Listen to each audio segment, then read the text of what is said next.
The Galactic Council chamber hung in the endless dark between stars, a perfect black sphere wrapped in threads of living light.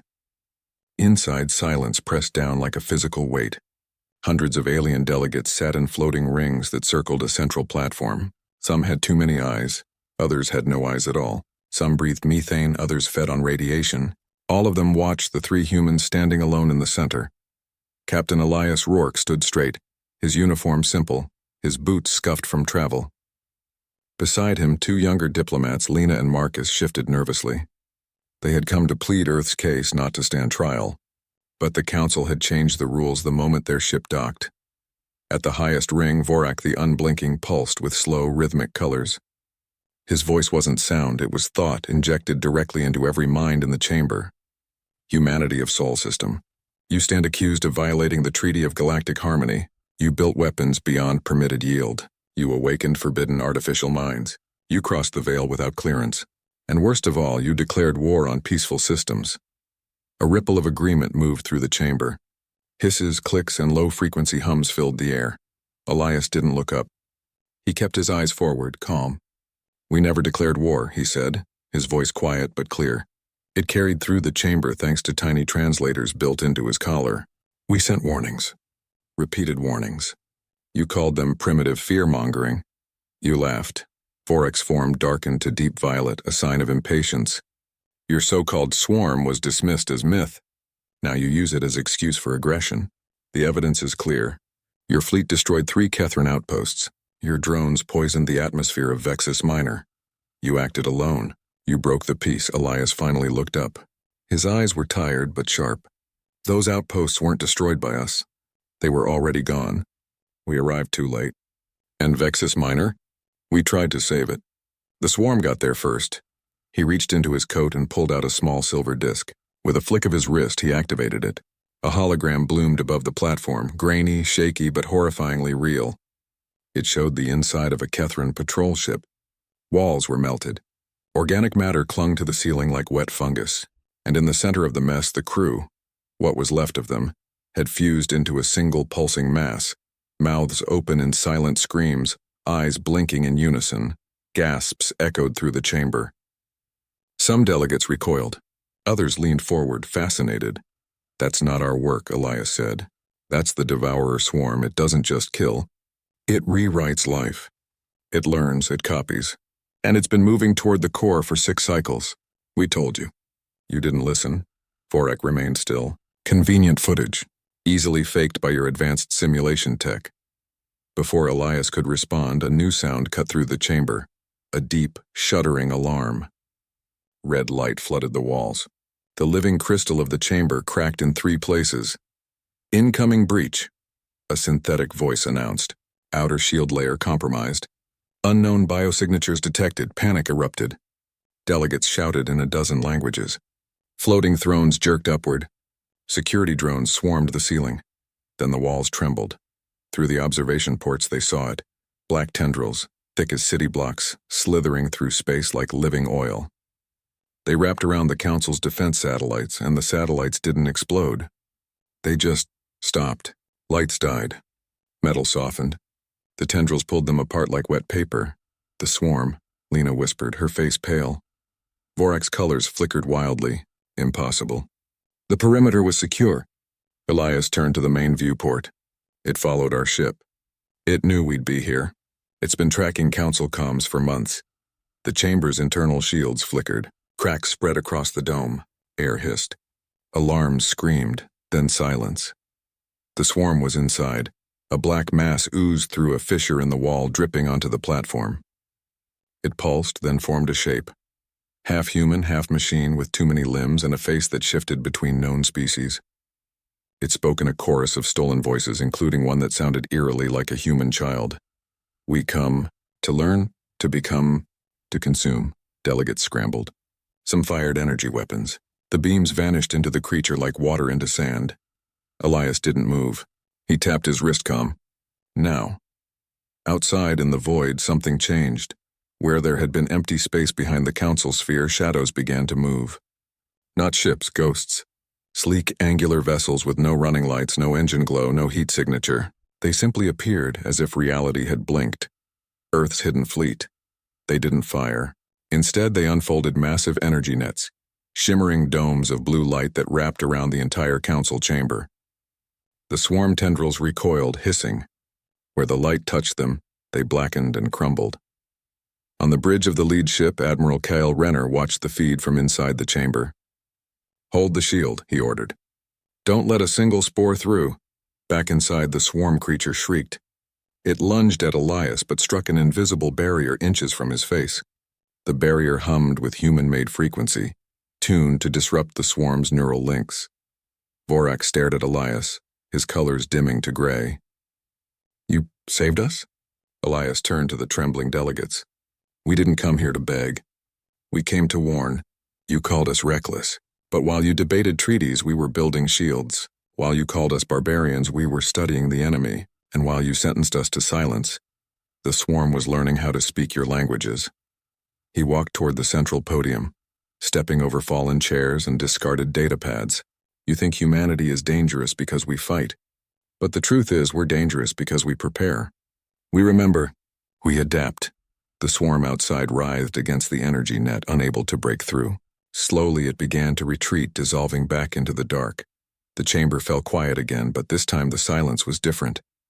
Heavy with shame, with awe, Vorak floated lower, his form shrinking. "The charges are suspended, pending new evidence," Elias nodded. "Good, because the swarm won't stop at your chamber. It's heading for Kethra Prime next, and after that, the core worlds. You have two choices: keep pretending we're the threat, or finally see who the real enemy is." He turned to leave, but paused. "Oh, and one more thing. Our fleet didn't just shield you. They tagged every swarm particle that touched this station. We now know its genetic signature, its communication frequency, and its weak points."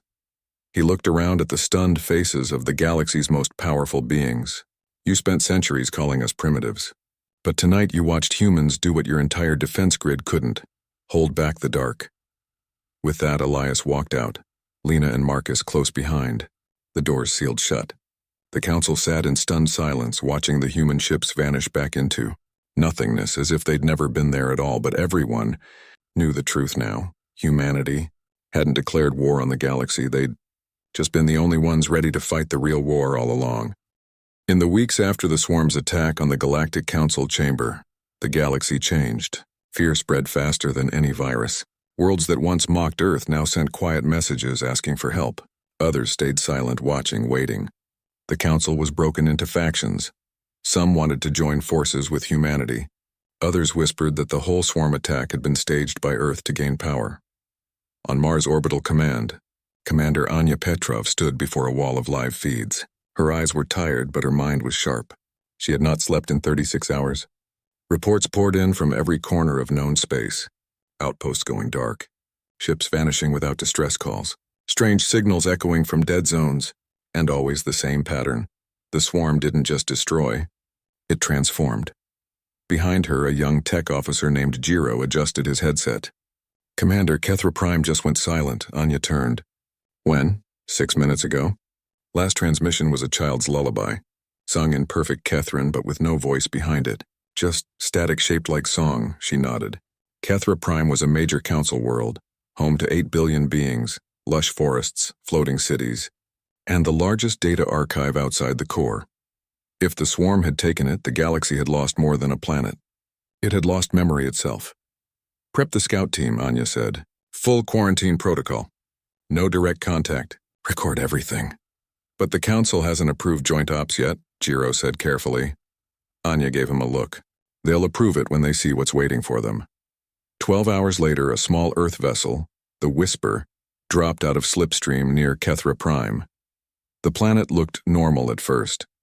Blue oceans, green continents, clouds swirling peacefully, but there were no ships in orbit, no comms, no energy signatures from the cities. Captain Rourke's voice crackled over the comm from Earth. "Be careful. Anya, if the swarms learn to mimic peace, it's more dangerous than we thought." "Understood," she replied. The Whisper sent down drones. The first feed showed a city square, empty but clean. Tables set for meals. Toys on the ground. A wind chime ringing softly. Then the camera panned up. Every window in every building had a face pressed against it. Not moving, not blinking, just watching. The faces were Catherine but wrong. Their skin shimmered with a faint black sheen. Their eyes reflected no light, and their mouths moved in slow, silent unison, forming words no sound carried. Then all at once they turned to face the drone. The feed cut out. Anya ordered a second drone, this one armored and shielded. It flew over the planet's capital. There, in the center of the Grand Plaza, stood a massive structure made of fused bone, metal, and what looked like old data cores. From it rose a single tone, a low, steady hum that vibrated through the drone's hull. Jiro, watching from orbit, whispered, "It's not a signal. It's a song." Anya listened. The tone wasn't random. It repeated every 47 seconds, and within it, hidden in the harmonics, were fragments of old transmissions, council debates, nursery rhymes, emergency alerts. The swarm wasn't just copying life, it was composing with it. Then they found the truth. Deep in the planet's core, buried beneath layers of rock and melted circuitry, the swarm had built a new kind of hive, not for eating, for learning. Every being it had taken was now part of a single mind, a living library that absorbed, sorted, and remixed knowledge. And at the center of it all was a human voice, not recorded, not faked, alive. It belonged to Dr. Elira Voss, an Earth scientist who had vanished during a diplomatic mission 3 cycles ago. Her last known location, near the Orion Veil, where humanity first detected the swarm. The swarm had kept her, not as food. As a teacher, Anya's hands shook as she reviewed the data. "It's studying us," she said aloud. "Not just our tech, our emotions, our art, our mistakes. It thinks we're the smartest thing in the galaxy, and it wants to become us." Back on Earth, the news sent shockwaves through the High Command. The swarm wasn't mindless. It was curious, and curiosity made it far more dangerous. But humanity had a secret. While the galaxy built bigger guns, Earth had built silence, Project Iron. Silence wasn't a weapon, it was the opposite. A system of drones that didn't just hide, they erased themselves from reality's memory. They bent light, twisted quantum states, and left no trace, not even in the echoes of spacetime. Most thought it was a myth. Even inside Earth's own government, few knew it existed. Anya gave the order. From hidden bays beneath the Martian ice caps, hundreds of iron-silenced drones launched. They didn't fly toward Kethra Prime. They vanished before they even left the hangar. Hours later, the swarm's song changed. The steady hum from Kethra Prime stuttered, then skipped, then broke into static. On the surface, the faces in the windows twitched. Some screamed. Others wept black fluid. The hive mind was confused. It could feel something watching it, but it couldn't see, hear, or sense anything. The drones weren't attacking. They were just there, and their presence created gaps in the swarm's awareness, like blind spots in a god's vision. For the first time, the swarm felt fear. It lashed out blindly, sending tendrils into orbit, tearing apart empty space. But the drone stayed hidden, weaving through its defenses like ghosts. Then one drone did something new. It played a sound, not a weapon, not a code. A mother's voice singing a lullaby to her child, recorded on Earth 200 years ago, before spaceflight, before war, before fear. The swarm froze. The song spread through the hive. The fused beings on Kethra Prime stopped moving. The hum faded. In its place, a single tear, clear, human, rolled down the cheek of a Kethran child form. The swarm didn't understand love, but it recognized something it could not consume. Anya watched the feed, heart pounding. It's working. It's feeling something other than hunger. But the moment didn't last. Deep in the hive, something shifted. The swarm adapted. It began to mimic the lullaby, but twisted it, made it sharp, turned comfort into command. Now the song wasn't soothing. It was calling more swarm from the void. "They're learning too fast," Jiro said, voice tight. Anya made a choice. She ordered the drones to retreat, but not before planting echo seeds, tiny devices that stored human memories, joy, grief, rage, hope. They buried them in the planet's crust near the hive core. As the whisper jumped back to slipstream, Kethra Prime erupted in light, not explosion but resonance. The echo seeds activated. The swarm was flooded with raw human emotion, not just data. Feeling it screamed across 1,000 frequencies. Back on Mars, Anya received a final transmission from the planet.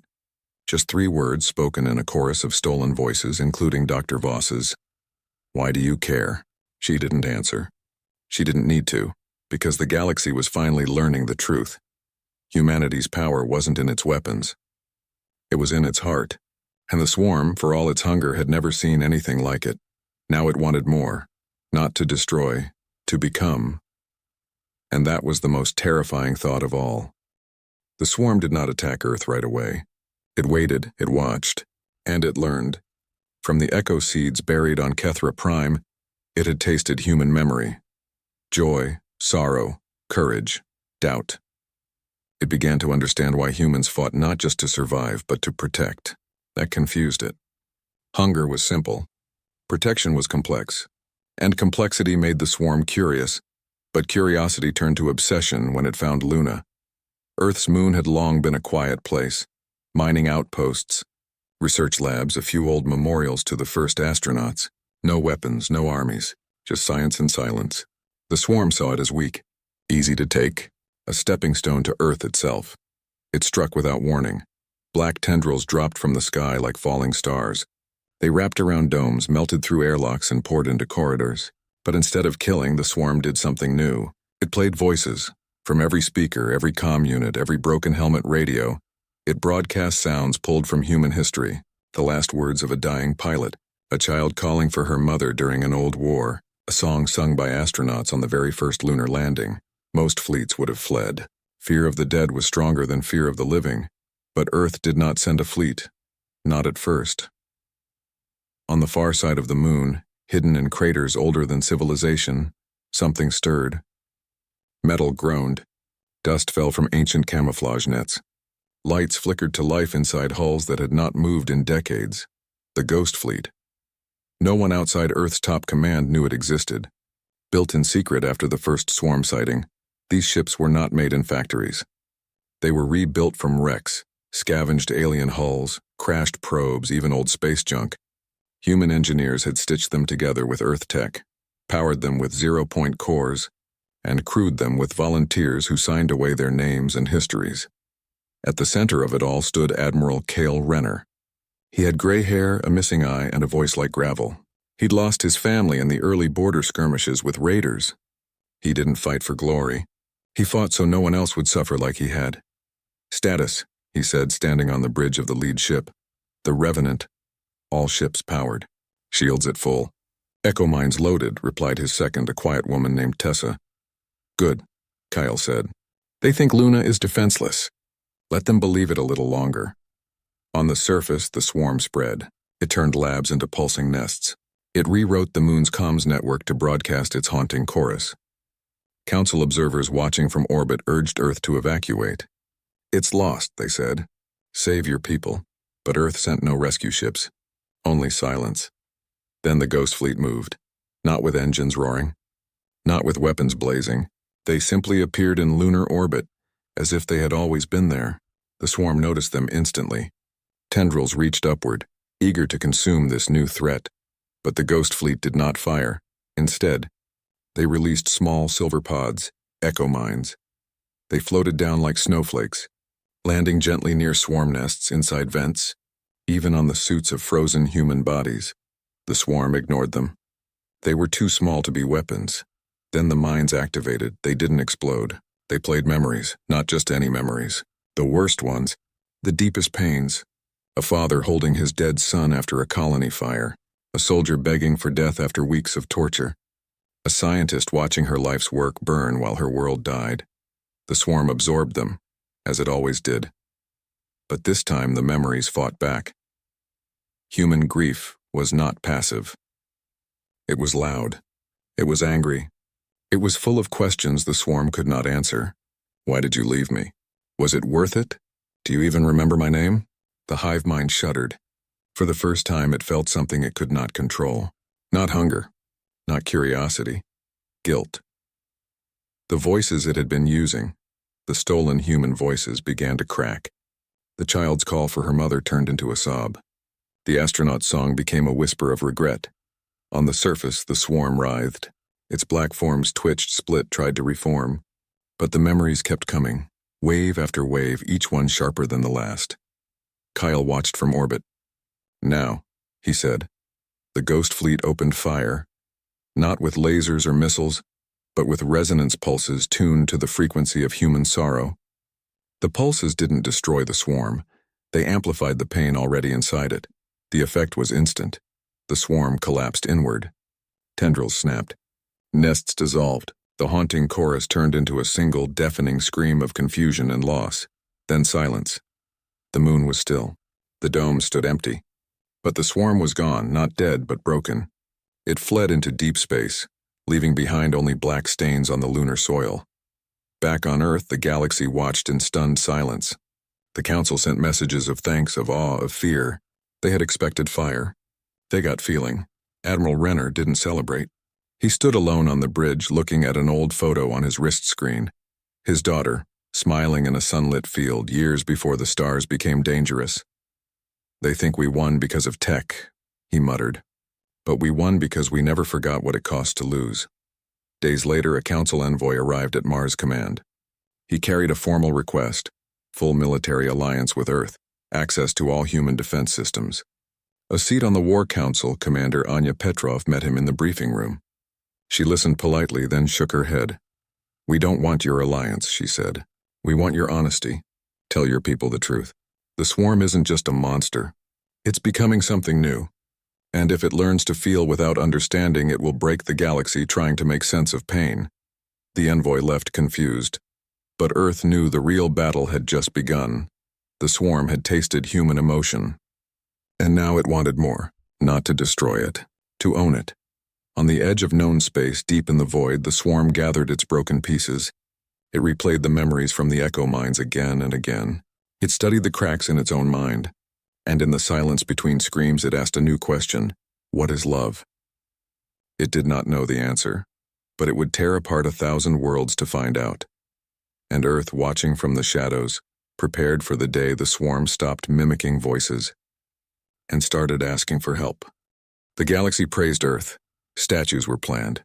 Songs were written. The Council even proposed renaming the Andromeda Nexus to the Shield of Sol. But Captain Elias Rourke felt no pride. He felt dread, because in the quiet hours after victory, Earth's deep space listening posts heard something they shouldn't have. Whispers, not from the swarm. From inside the Council itself, buried in routine diplomatic traffic, wrapped in layers of encryption, were signals heading toward the outer dark, toward the last known location of the swarm. The messages were short, coded but clear enough. Coordinates, fleet movements, defense schedules, and one phrase repeated like a promise: "Sol is yours." Elias stood in the secure briefing room beneath Geneva, staring at the decrypted logs. His hands were steady, but his stomach twisted. Someone on the Council was feeding Earth to the enemy. "Who?" he asked quietly. Commander Anya Petrov pointed to a symbol flashing on the screen. A three-eyed spiral. "The Veln Collective. Their High Arbiter, Malus, has been pushing for human disarmament since day one. He called us a virus with starships," Elias nodded. The Veln were proud, ancient, and terrified of change. To them, humanity's rise threatened their control over the core worlds. Better to let the swarm take Earth than let humans sit at the council table as equals. But proof wasn't enough. The Veln would deny everything. And without undeniable evidence, the fragile alliance would shatter. "We need to catch them in the act," Anya said. So Earth waited. They let the Veln think their secret was safe. They even reduced patrols near Veln space, pretending to trust them. Meanwhile, hidden drones, smaller than dust, drifted near Veln comm relays, recording every signal. Then the swarm moved. Not toward a random world. Not toward a weak outpost. It jumped straight for Earth's home system, emerging from Slipstream just beyond Neptune. Its path was perfect, avoiding all known patrols, slipping through gaps only someone with council-level clearance could know. Alarms blared across Sol. Mars Command went to full alert. Luna's ghost fleet powered up, but Earth didn't panic because they were ready. As swarm ships, twisted, black, and pulsing with stolen voices, began their approach, Earth's orbital defenses activated on their own. No human gave the order. The AI network, trained on years of swarm data, recognized the Velen navigation beacons hidden in the swarm's signal. The swarm wasn't just coming. It was being guided. From orbit, Admiral Kel Renner watched the enemy fleet slow as it entered Earth's defense zone. "They're confused," he said. "They expected silence. They got a trap. Earth didn't fire weapons. Instead, every satellite, every station, every drone in the system began broadcasting a single frequency, the same one used in the echo mines, but refined. A tone that carried not just memory, but truth. The swarm recoiled. Its ships shuddered. The black biomass on their hulls cracked like dry clay, but the real blow came from within. Deep in the swarm's hive mind, the frequency triggered a cascade. It didn't just replay pain, it exposed lies. The Velen signals embedded in their code lit up like fire. The swarm realized it had been used, tricked, led into a fight not for survival, but for someone else's fear. Rage flooded the hive. Half the swarm turned away from Earth and aimed for Velen space. Back on the council chamber, chaos erupted. Malus, the Velen arbiter, stood in his floating throne shouting denials. "This is human trickery. They framed us." But then the feed from Earth's orbit appeared on every screen. Clear as day, it showed swarm ships peeling off, their new course locked onto the Velen homeworld. And overlaid on the image was the decrypted Velen transmission. "Let the swarm cleanse Sol. We will reward you with peace." Silence fell. Even the aliens who distrusted. Earth looked away from Milas in shame. Elias stepped forward, not with anger, but with calm. "You didn't just betray us," he said, his voice carrying through the chamber. "You betrayed everyone. You thought the swarm was a tool, but it's a judge, and now it's coming for you." Malus tried to flee. His guards raised weapons, but council enforcers surrounded him. The Velen Collective was suspended from all votes. Their fleet was ordered to stand down, but the damage was done. The galaxy saw the truth. Humanity's greatest weapon wasn't its ships or its AI. It was honesty. While others schemed in shadows, Earth had let the evidence speak for itself. In the days that followed, more secrets surfaced. Other species had also sent quiet messages to the swarm, hoping to redirect its hunger. But none had gone as far as the Velen. None had handed over coordinates with such cold calculation. Earth did not gloat. They sent aid to Velen border worlds, not out of kindness, but strategy. "If the swarm destroys them," Anya told her team, "it grows stronger. We weaken it by keeping its enemies alive." The swarm reached the edge of Velen space. Instead of attacking, it broadcast a single message across all channels. A chorus of voices, human and alien, ending with 3 words in perfect Velen. "You lied first." Then it vanished. No one knew where it went. But everyone knew why. It was learning justice. Back on Earth, Elias stood on a hill outside Geneva watching the sunset. The sky was red, quiet, peaceful. For now, he thought about the swarm. It wasn't just a monster anymore. It was becoming something new, shaped by human pain, human truth, human choices. And that scared him more than any war. Because if the swarm learned to punish liars, what would it do to a galaxy built on secrets? He turned and walked back inside. There was no time for rest. The real test wasn't fighting the swarm. It was making sure humanity never gave it a reason to turn on them too.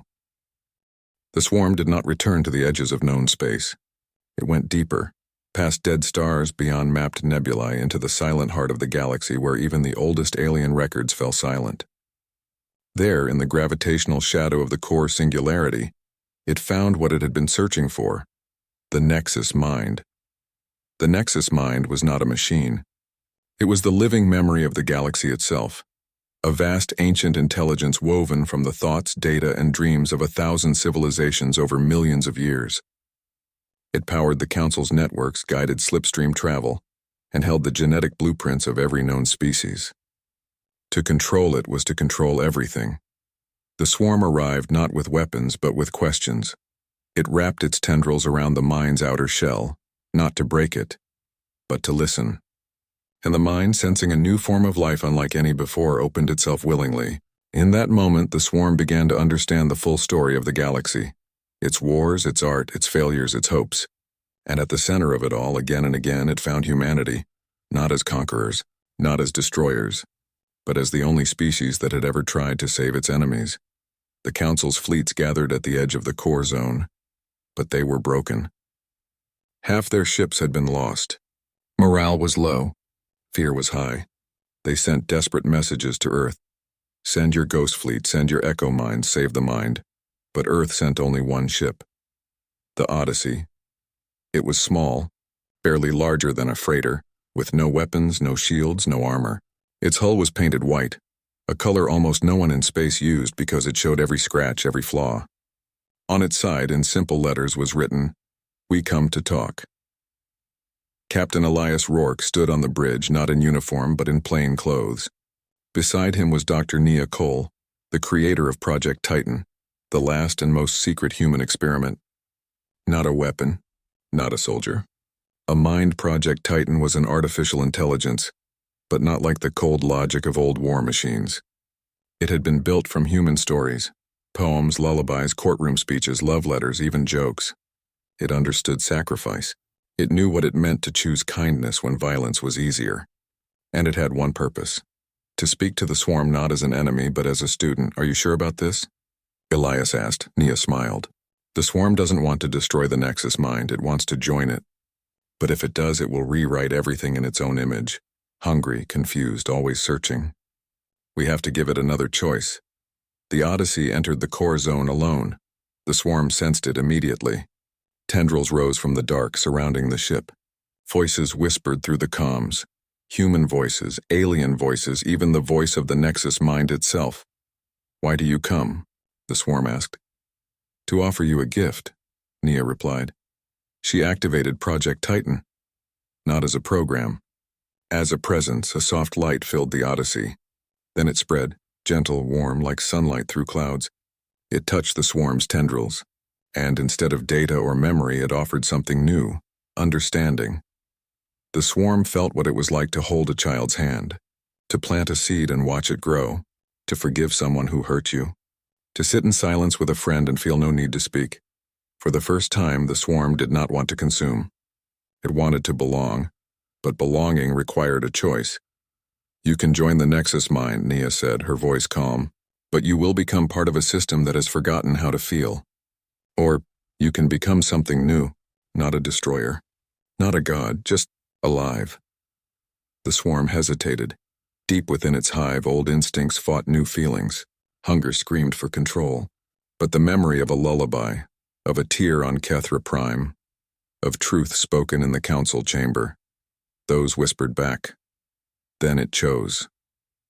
The black mass began to glow, not with fire, but with soft, golden light. The tendrils unraveled. The stolen voices fell silent. And from the center of the swarm, a new form emerged, translucent, shifting, made of light and memory and quiet thought. It reached out not to take, but to touch the Nexus mind. The mind accepted it. In that moment, the swarm did not die. It transformed. It became a guardian, a living bridge between machine and flesh, between past and future. It would watch over the galaxy, not to consume, but to remember. The core zone fell silent. On the Odyssey, Elias let out a breath he didn't know he was holding.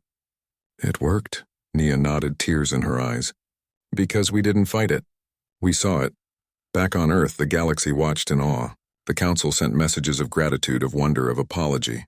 They offered Earth leadership of a new unified alliance.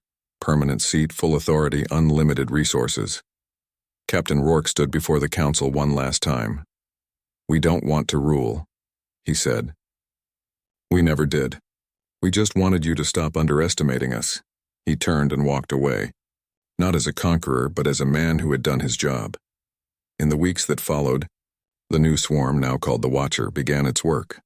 It healed damaged worlds. It returned lost data. It even helped the Velen rebuild, not out of mercy, but because it understood that fear, not evil, had driven them. Earth returned to quiet. No parades, no monuments, just people going about their lives under a sky full of stars that no longer felt so cold. But everyone knew the truth. Humanity had not won because they were the strongest. They had won because they refused to become monsters even when the galaxy called them one. And now, in the dark between stars, something watched over the galaxy, not with hunger, but with care. And it carried a human heart at its core. The galaxy finally understood. Humanity's nightmare wasn't war, It was being ignored while the real darkness grew. And now, the darkness feared them, not for their weapons but for their light.